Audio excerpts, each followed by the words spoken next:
રાજકોટમાં બેંકમાંથી 1 કરોડના સોનાની ચોરીને અંજામ આપવામાં આવ્યો તો સ્ટ્રોંગ રૂમમાંથી અંદાજે 1 કિલો સોનું ગાયબ કરી કાઢવામાં આવ્યું છે। એ ડિવિઝન સ્ટેશન પ્લોટ અને ગોંડલ રોડ નજીક આવેલ ઇન્ડિયન બેંકના સ્ટ્રોંગ રૂમમાંથી 1 કિલો અંદાજિત 1 કરોડનું સોનું ગાયબ થઈ ગયું છે। બેંકમાં ગોલ્ડ લોન પેટે મૂકેલું લોકોનું સોનું ગાયબ થતા ચકચાર મચી જવા પામ્યો છે। તો માર્ચ મહિનામાં ઓડિટ દરમિયાન ચોરીની જાણ થઈ છતાં અધિકારીઓએ કોઈ કાર્યવાહી ન કરી પોલીસે જાણવા જોગ તપાસ પણ દાખલ કરી છે।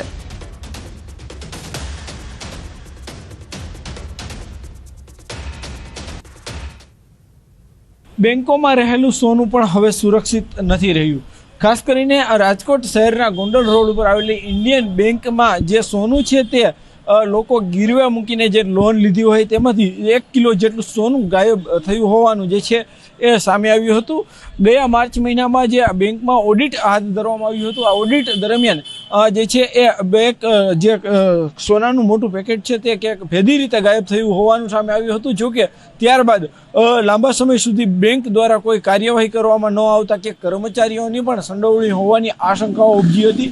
ત્યારે આ સમગ્ર મામલે રાજકોટ એ ડિવિઝન પોલીસ સ્ટેશનમાં પણ જાણવા જોગ જે છે ફરિયાદ દાખલ થઈ હતી અને એમના જે છે પોલીસ દ્વારા તપાસ હાથ ધરવામાં આવી રહી છે। ખાસ કરીને કેટલાક કર્મચારીઓના FSL ટેસ્ટ થાય તેવી પણ જે છે શક્યતાઓ સેવવામાં આવી રહી છે।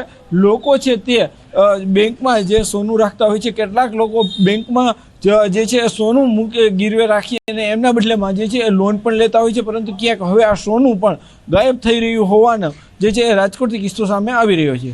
હાર્દિક જોશી, ન્યૂઝ 18 ગુજરાતી, રાજકોટ। અંબાજીના પાડલિયામાં સ્થાનિકો અને વન વિભાગના કર્મચારીઓ વચ્ચે ઘર્ષણનો મામલો સામે આવ્યો છે।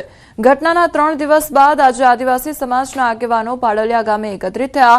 પાડલિયા ગામે આદિવાસી સમાજની બેઠકનું આયોજન કરવામાં આવ્યું। દાંતાના ધારાસભ્ય કાંતિ ખરાડી પણ પાડલિયા ગામ ખાતે પહોંચ્યા। અનેક ગામના સરપંચ, તાલુકા પંચાયત, જિલ્લા પંચાયતના ડેલિગેટ્સ પણ પાડલિયા ગામ ખાતે પહોંચ્યા।